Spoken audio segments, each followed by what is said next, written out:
Hey, how's it going everybody? Welcome back to Aussie Fish Keeping. So in today's video, we're going to be taking a look at 5 of the greatest self-caring aquarium fish. So what I mean by self-caring is basically you can throw them in your aquarium. They need minimal effort. They can basically live off the things in your aquarium. They don't require any crazy diet, any crazy water parameters. They are literally just super easy to care for, and they basically do just care for themselves. So these are 5 fish that I've personally kept before, and I do think all of them are just extremely easy to keep. So yeah, I guess without any further ado, let's just jump straight into today's video with the first fish on our list. So as for our first fish today, we actually don't have a fish, but we have cherry shrimp. So cherry shrimp are super great. I've got these guys littered around my fish room. I've actually got like a little tub on the floor over there, and it's just got some plants growing in it, and I threw like a few cherry shrimp in there about, I don't know, 4 weeks ago, and now it's just absolutely loaded with all these wild type cherry shrimp. It's pretty insane how fast they actually grow. So yeah, cherry shrimp literally live off things in your aquarium. So they'll eat leftover food, they'll eat algae, they'll eat biofilm, and one of the best things you can use for these guys is actually a sponge filter. So if you put a sponge filter in their aquarium,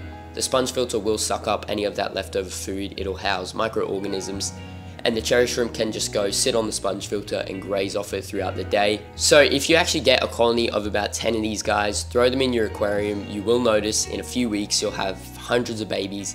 They breed like rabbits. They're by far one of the easiest aquarium fish to keep and breed. So as for the water parameters for these guys, usually you're going to want to keep them in a temperature of about 18 to 27 degrees Celsius, which is about 65 to 80 degrees Fahrenheit, and a pH anywhere between 6.5 to 8. So as for feeding, if these guys are in a mature aquarium with plenty of biofilm, plenty of algae, and you do have other fish in there that are constantly leaving a little bit of food for the cherry shrimp, then they can go weeks without actually having to put food in their aquarium. I feed my cherry shrimp probably about once every week, maybe once every 2 weeks, and the rest of the time they're just living off that like biofilm, algae, and leftover food that drops to the bottom. So yeah, with that being said, cherry shrimp are definitely one of the absolute easiest self-caring aquarium fish, and I would highly recommend them. Moving on to the next species of fish on our list, we actually have a catfish. We have bristlenose. So bristlenose are super popular. Oftentimes they are sold as cleaner fish just because they're legit one of the best algae eating fish out there, if not the best. So I do actually think sometimes people neglect their bristlenose a little bit just because they are sold as a tank cleaner. I do believe a lot of people just throw them in their aquarium and never care for them. So personally, I do think they are like a great self-caring aquarium fish, but you do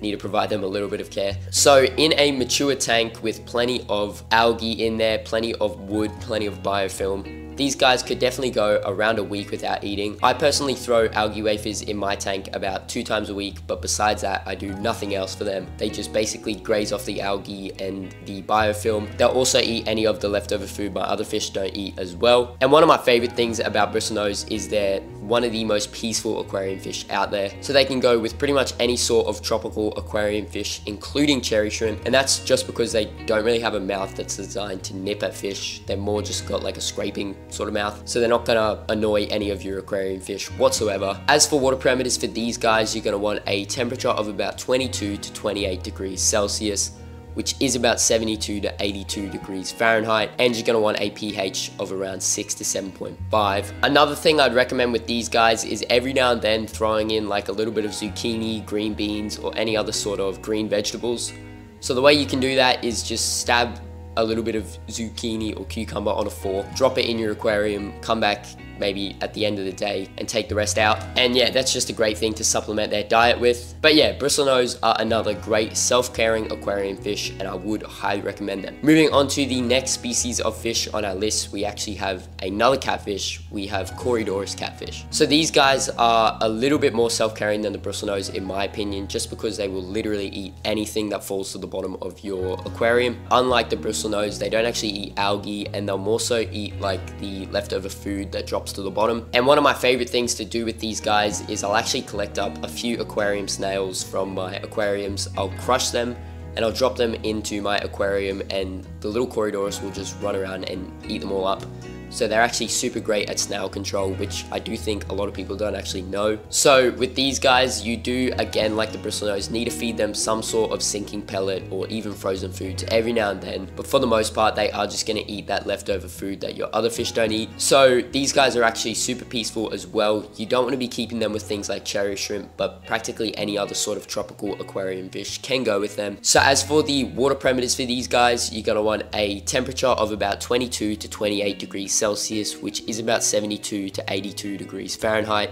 And again, you're going to want a pH of about 6 to 7.5. So the only other thing I'd recommend with these guys is making sure you're keeping them on a soft substrate, so something like sand. And the reason for that is because they're constantly like scurrying through the substrate looking for leftover food, and if they are on a coarse substrate, they can actually damage their barbels, and if they damage their barbels, that's pretty much game over. They can swell up and get infected, and yeah, it can just be super detrimental for your fish's health. As long as you are keeping them on a soft substrate, I do recommend them, and I do think that these guys are another super great self-caring aquarium fish. Moving on to the next species of fish on our list, we have a super wacky looking one. We have coolie loaches. So I talk about these guys along with the Corydoras in a lot of my videos, and the coolie loaches are practically just like a weird looking Corydoras. So the coolie loaches will do exactly what the Corys do. They'll sort of just go around through your aquarium, particularly at nighttime because they are a little bit nocturnal, and they'll eat any of the leftover food that your other fish haven't eaten throughout the day. Again, with these guys, it's great to throw in sinking pellets, algae wafers, frozen foods, things like that. And these are another one like the Corys, which you can crush up snails, throw them in there, and they'll eat those as well. And that's actually a great thing to supplement their diet with. As for tank mates for these guys, pretty much anything the Corys can go with, these guys will go with. And as for water parameters, they do like a little bit of warmer water, so a temperature of about 24 to 30 degrees Celsius, which is about 75 to 86 degrees Fahrenheit, and a pH of about 6 to 7.5. Again, with these guys, a soft substrate is pretty vital just because they do like to bury themselves in the substrate. So you can't be keeping them with like gravel or scoria or anything like that. Sand or dirt is basically the only two substrates. You could keep them bare bottom, but giving them sand and allowing them to like sort of bury a little bit in the sand is definitely beneficial in my opinion. So yeah, with that being said, coolie loaches are another super great self-caring aquarium fish, and I would highly recommend them. And then moving on to the final species of fish on our list, we've actually sort of got two conjoined here. We have guppies and endlers. So guppies and endlers are by far some of the easiest fish to care for. They require literally no effort whatsoever. And the great thing about endlers in particular is, I always say, they're one of the, if not the most peaceful aquarium fish out there. So they can literally go with cherry shrimp, they can go with tetras, rasboras, angelfish. They're never going to cause a ruckus in your aquarium. Guppies can be a little bit different, so they can be a little bit nippy at times, but for the most part, they're very peaceful. And one of the cool things with guppies, which makes them practically completely self-caring, is they'll actually give birth to live young. And if you leave those live young in your aquarium, they'll actually eat those. So if they eat the live young, you don't actually need to feed them. I know it sounds a little bit harsh, but sometimes you just get absolutely loaded with these guppy fry and you can't take any more out. So you do just have to leave them in there. And if they survive, they survive. If not, they can actually contribute to the health of your other fish. So as for water parameters for these guys, you're going to want a temperature of about 22 to 28 degrees Celsius, which is about 72 to 82 degrees Fahrenheit.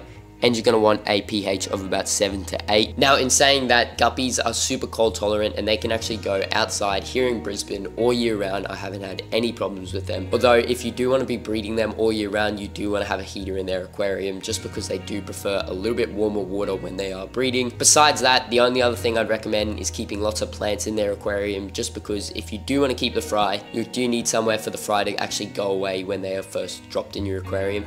Otherwise, the parents will eat them, which isn't necessarily a bad thing if you don't mind that. But if you do and you want to keep the babies, then definitely try and throw plenty of lush aquarium plants in there. But besides that, these guys are super easy to care for, and they're definitely one of the greatest self-caring aquarium fish. So that is actually going to bring us to the end of today's video. I hope you all enjoyed, and I hope this video helps a few of you guys out. If you did enjoy today's video and you haven't done so already, please make sure to go down and subscribe. And while you're down there, smash the like button and comment your thoughts on today's video. I always love going down there and reading them all, and I try to reply back to as many comments as I can. Also, if you haven't done so already, make sure to go check out my website, aussiefishkeeping.com. I've actually got some guppies and some bristlenose along with some endlers up there. So if you are looking for your very own self-carrying aquarium fish, make sure to go check that out. You can pick some of those up for super cheap. But yeah, with that said, thank you all so much for sticking around to the end. I hope you all enjoyed, and I'll see you all in that next video.